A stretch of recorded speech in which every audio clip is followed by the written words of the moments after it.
기독교 세계관은 신앙을 주일 예배와 개인 내면에만 가두지 않고 가정과 직장, 문화와 정치 등 삶의 모든 영역에서 예수 그리스도의 주되심을 고백하는 관점입니다. 하나님은 이 세계의 창조주이자 주권자이시기에 교회와 국가, 법과 제도까지 그 통치에서 벗어난 영역은 없다고 봅니다. 복음주의 신앙은 예수 그리스도를 주와 구원자로 믿는다는 고백이 단순한 내적 확신이 아니라 세상을 바라보는 눈과 가치 판단의 기준을 바꾸는 전환으로 이해하죠. 대한민국 헌법 제20조는 모든 국민은 종교의 자유를 가진다. 국교는 인정되지 아니하며 종교와 정치는 분리된다고 규정합니다. 헌법학계는 이 조항을 신앙, 예배, 선교를 포함한 종교 자유의 보장과 국교 설정 금지 및 국가와 종교 간 지배와 도구화를 차단하는 제도적 정교분리로 해석해왔습니다. 따라서 정교분리는 국가와 종교기관 사이의 권력 유착을 막기 위한 원리이지 종교를 가진 시민이나 지도자가 공적 사안을 양심에 따라 발언하는 것을 금지하는 원리는 아닙니다. 복음주의는 성경의 권위와 예수 그리스도의 십자가, 부활의 복음을 신앙과 삶의 중심에 둡니다. 너희는 가서 모든 민족을 제자 삼으라는 명령은 교회가 문화 속으로 들어가 하나님의 정의와 사랑을 드러내야 한다는 부르심으로 이해됩니다.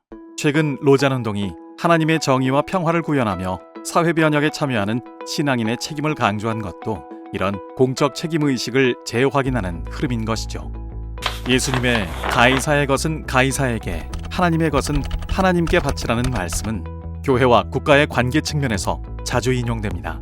예수는 가이사의 동전에 새겨진 형상을 보게 하며 세금은 가이사에게 돌려주라고 하되 하나님의 형상을 따라 지음받은 인간의 존재와 충성은 하나님께 속해 있음을 상기시킵니다. 이 말씀은 국가의 정당한 권위와 질서를 인정하면서도 세속 권력이 하나님의 자리를 대신할 수 없다는 이중의 진리를 선포하는 것입니다.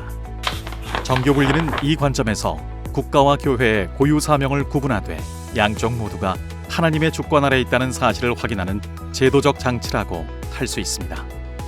한국 교회 역사도 신앙과 공적 책임의 연관성을 보여줍니다.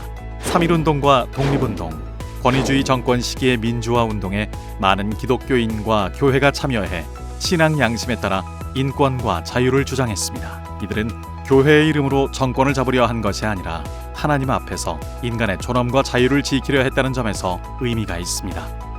정교분리 논의에서 우려되는 지점은 이 원리가 종교는 사적 영역에 머물러야 한다는 주장으로 확대될 수 있다는 점입니다.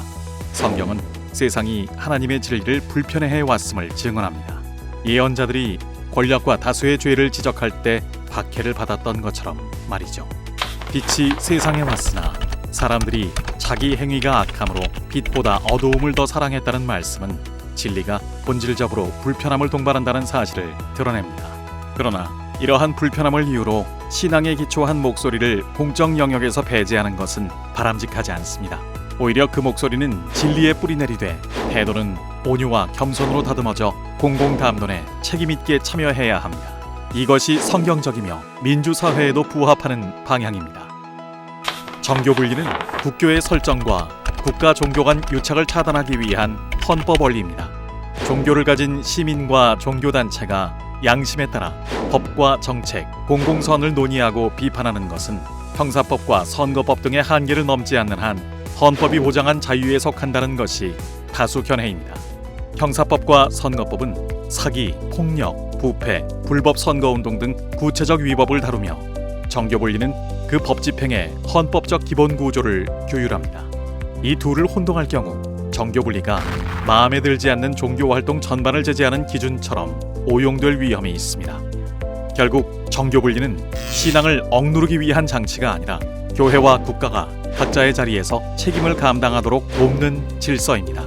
이는 복음주의 세계관과 충돌하지 않으며 신앙인이 하나님의 주권 아래서 공공선을 추구할 자유를 보장하는 법적 기반이 됩니다. 정교분리는 칼이 아니라 울타리이며 그 안에서 교회는 하나님 나라의 정의와 사랑을 세상 속에 실현하는 사명을 수행할 수 있습니다. 너희는 세상의 소금이니 너희는 세상의 빛이라 하신 주님의 말씀처럼 기독교 세계관은 침묵이 아니라 책임으로 세상에 응답해야 합니다. 진리 위에선 겸손한 참여가 오늘 한국교회에 주어진 시대적 부르심입니다.